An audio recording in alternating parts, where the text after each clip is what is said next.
So now our first problem is comment on the consistency of following system of linear equation. तीन variable है और तीन equation है and we have to find whether the system of linear equation is consistent or not. और अगर consistent है तो consistent with unique solution या फिर consistent with infinite number of solution. और अगर unique solution है तो फिर हम लोग देखेंगे कि solution कैसे पता करते हैं. तो इससे पहले हम लोगों ने सीखा था कि अगर कंसिस्टेंसी चेक करना है तो सबसे पहला step find the rank of coefficient matrix, then find the rank of augmented matrix. अगर दोनों सेम नहीं आया, if rank of coefficient matrix is not same as rank of augmented matrix, तो फिर बोलेंगे कि इनकंसिस्टेंट है, मतलब कोई सॉल्यूशन नहीं है.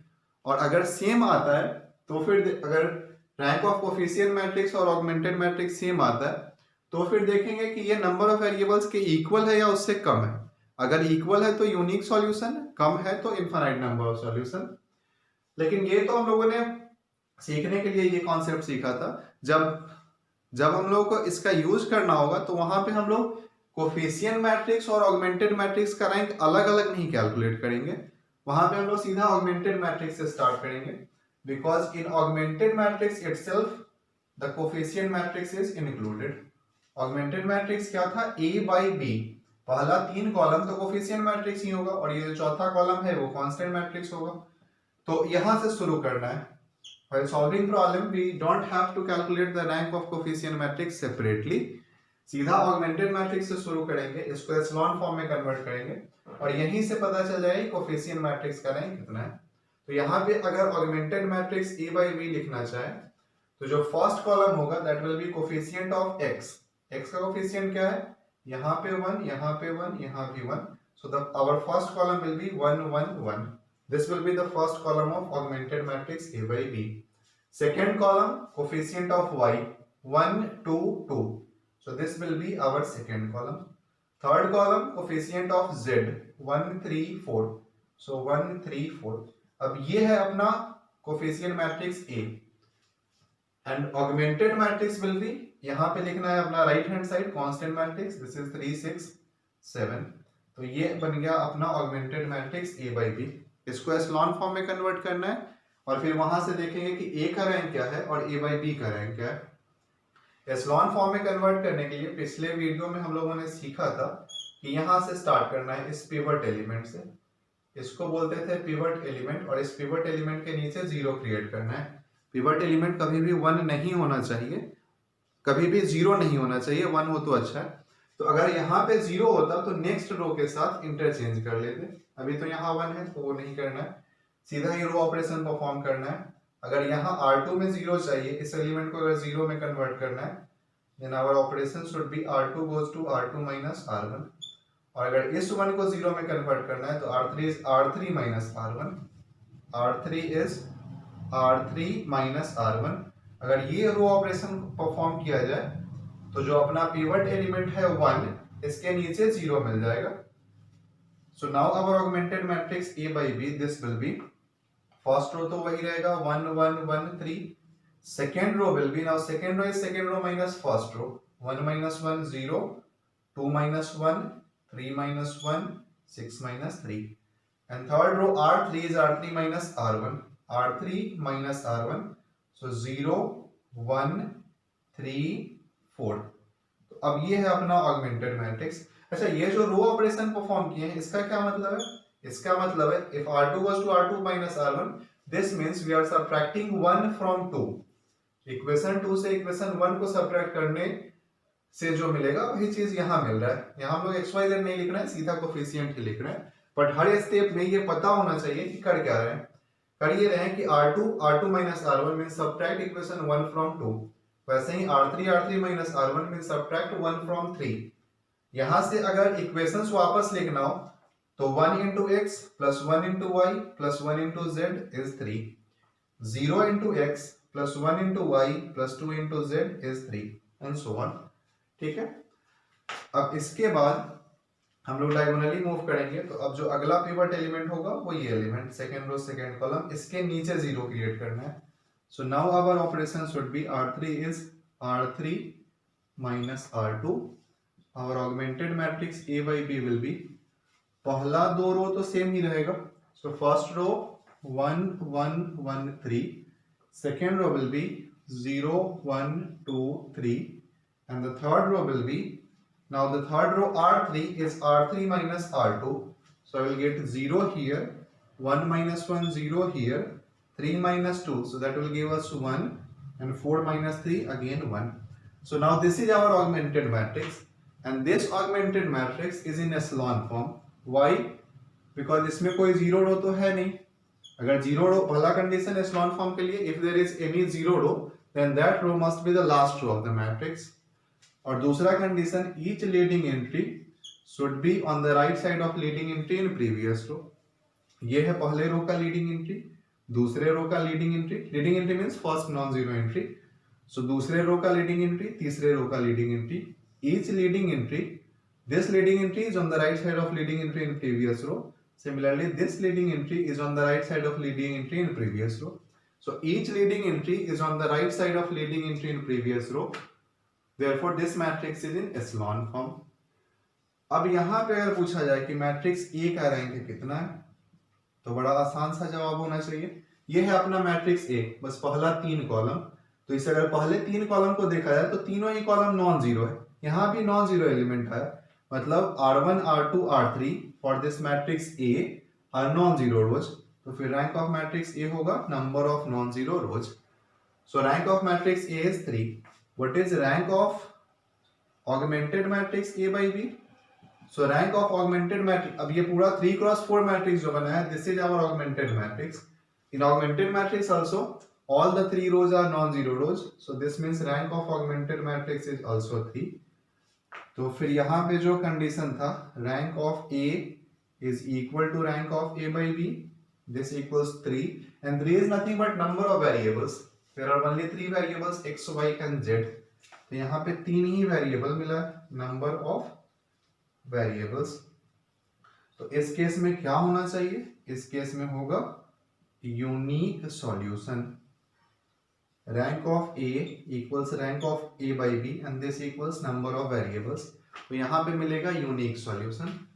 So this system of linear equation is consistent with unique solution. अच्छा, यहाँ पे अगर solution पता करना हो तो कैसे पता करेंगे? काफी आसान है. देखिए, इस मैट्रिक्स से वापस से इक्वेशन लिखा जा सकता है. कैसे लिखेंगे equation? 1 into x plus 1 into y plus 1 into z is 3.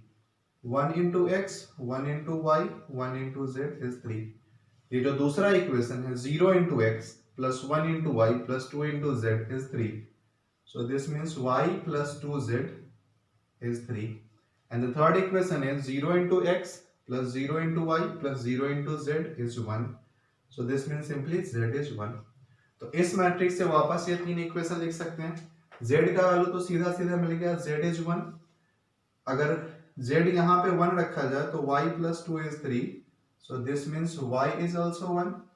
y और z ये अगर वापस से इस इक्वेशन में रखा जाए तो 1 plus 1 plus x, this will be 3.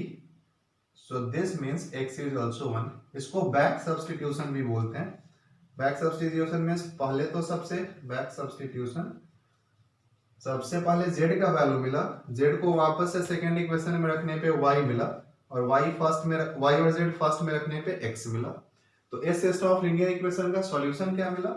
Solution is x is 1, y is 1 and z is 1. और बस यही एक सॉल्यूशन होगा, क्योंकि यहाँ पे जो कंडीशन मिला था rank of A same as rank of A by B and this was equal to number of variables, मतलब यूनिक सॉल्यूशन होगा.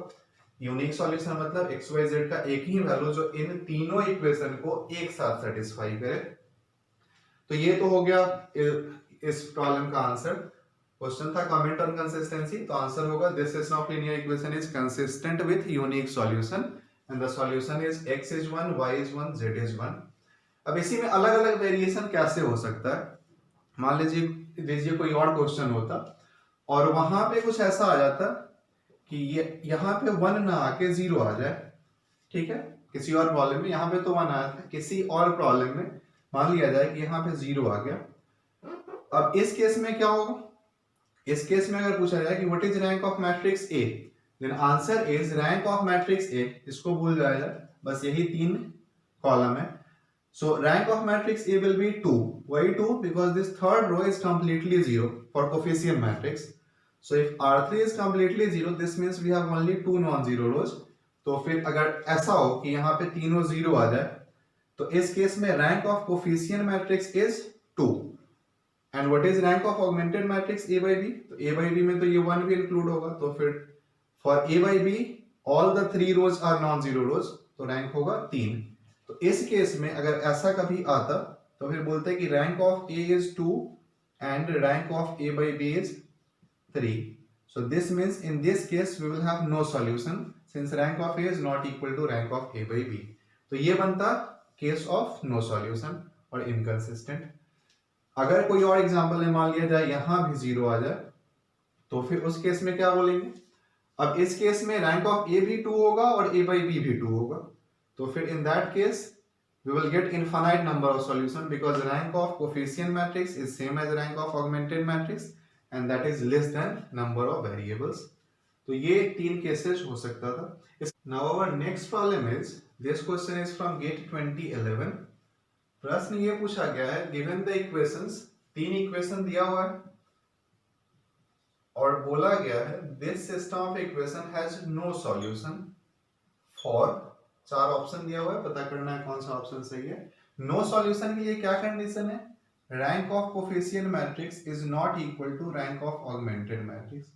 ऐसा जब भी होगा, आगे हम लोग सीखेंगे कि ऐसा क्यों होता है. अगर ये रैंक ऑफ ए और ए बाई बी डिफरेंट आया तो इनकंसिस्टेंट क्यों हो गया, लेकिन अभी हम लोग सीखते हैं कि ये अप्लाई कैसे करते हैं. तो नो सॉल्यूशन के लिए ये condition, rank of A that is rank of coefficient matrix is not equal to rank of augmented matrix. 4 option दिया है, पता करना है कि कौन सा सही है. अब सबसे पहला काम करना होगा कि हम लोग को ऑगमेंटेड मैट्रिक्स से शुरू करना होगा, ए बाई बी, और इस ऑगमेंटेड मैट्रिक्स को एशेलॉन फॉर्म में कन्वर्ट करना होगा और फिर वहां से देखेंगे कि क्या किया जा सकता है.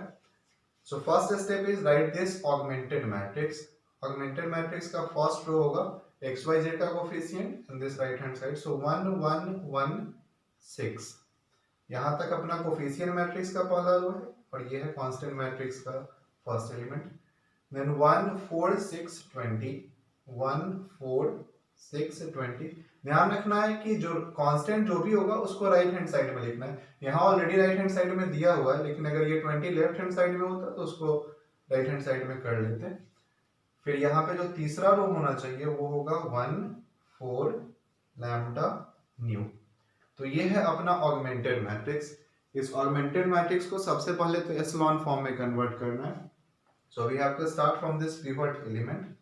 Pivot element means element in first row first column. ये हमेशा नॉन जीरो एलिमेंट होना चाहिए. यहाँ पे 1 है और इस 1 के नीचे 0 क्रिएट करना है. इसको 0 में कन्वर्ट करना है और इसको भी 0 में कन्वर्ट करना है.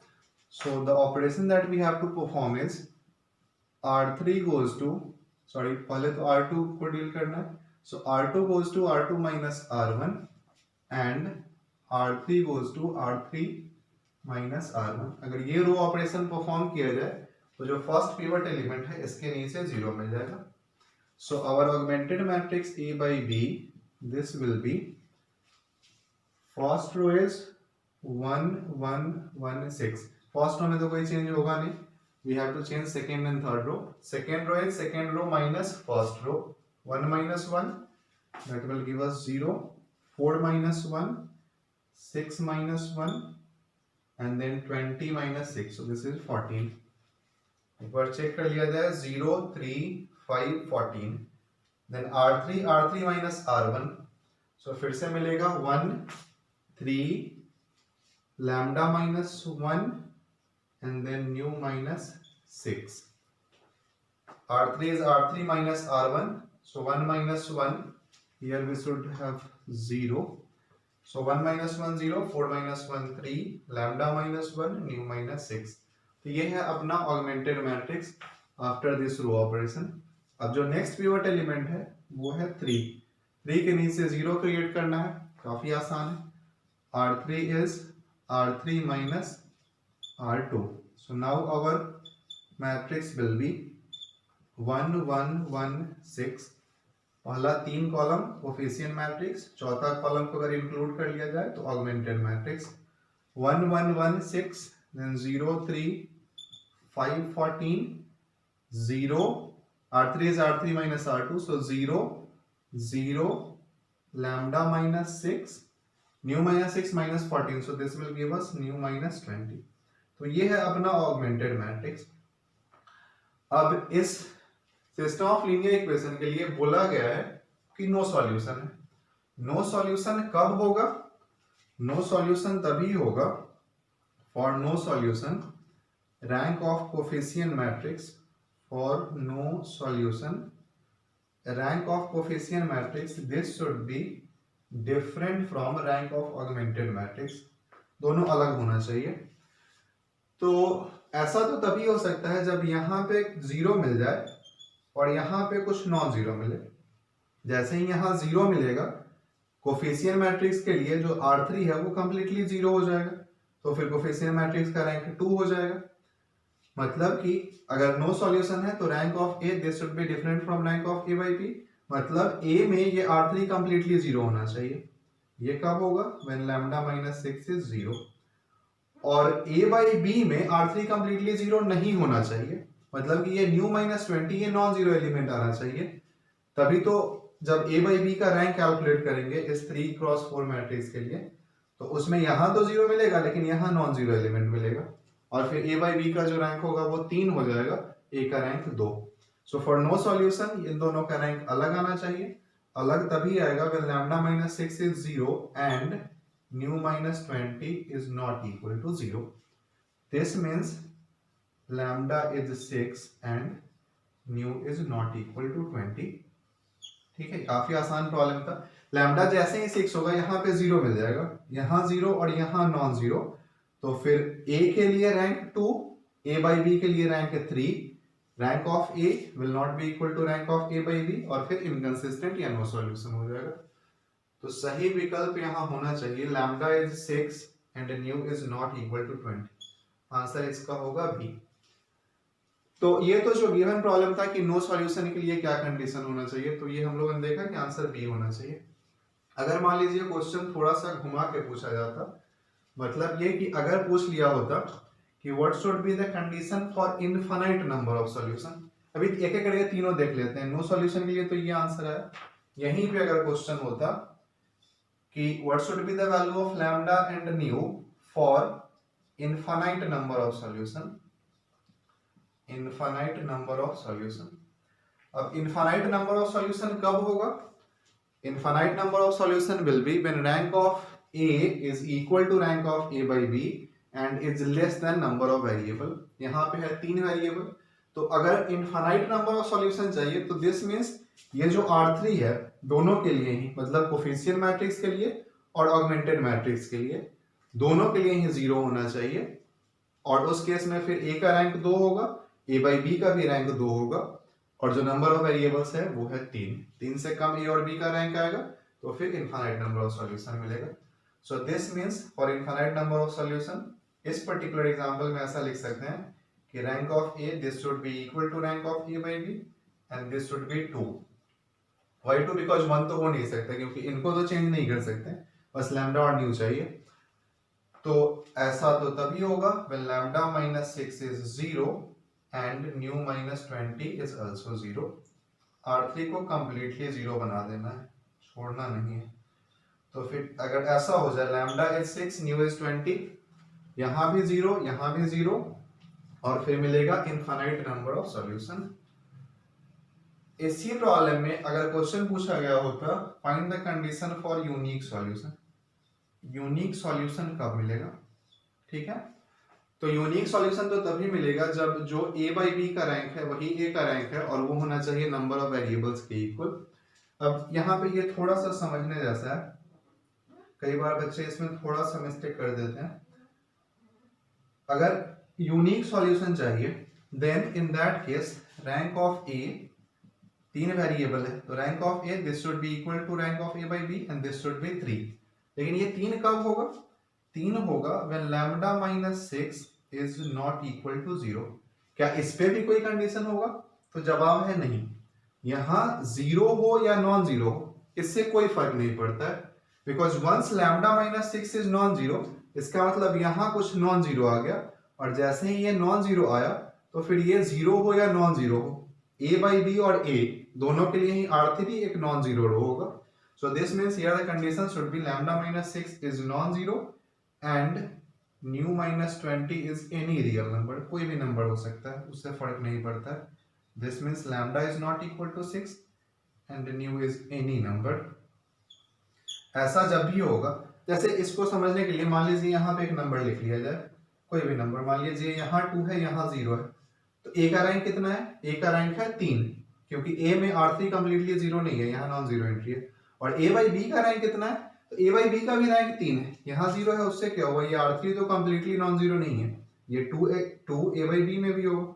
तो इसका मतलब यहाँ पे कोई भी नंबर हो, इससे कोई फर्क नहीं पड़ेगा, रैंक होगा दोनों केस में ही 3. तो फिर the condition is lambda is not equal to 6 and nu is any real number. कई बार बच्चे सोचते हैं कि यहाँ भी नॉन जीरो होना चाहिए, तो वो सही नहीं है. यहाँ जीरो आने का सीधा सा मतलब है कि जो z का वैल्यू है वो जीरो आ गया, क्योंकि इसके कॉरस्पॉन्डिंग अगर इक्वेशन लिखना चाहे तो इक्वेशन क्या लिखेंगे? 0 into x plus 0 into y plus 2 into z is 0. So this simply means अगर ऐसा कभी आता है तो इसका मतलब सिंपली z is 0. ठीक है, तो ये तीनों केसेस हम लोग देख चुके हैं. कुछ और प्रॉब्लम्स देखेंगे इस पे.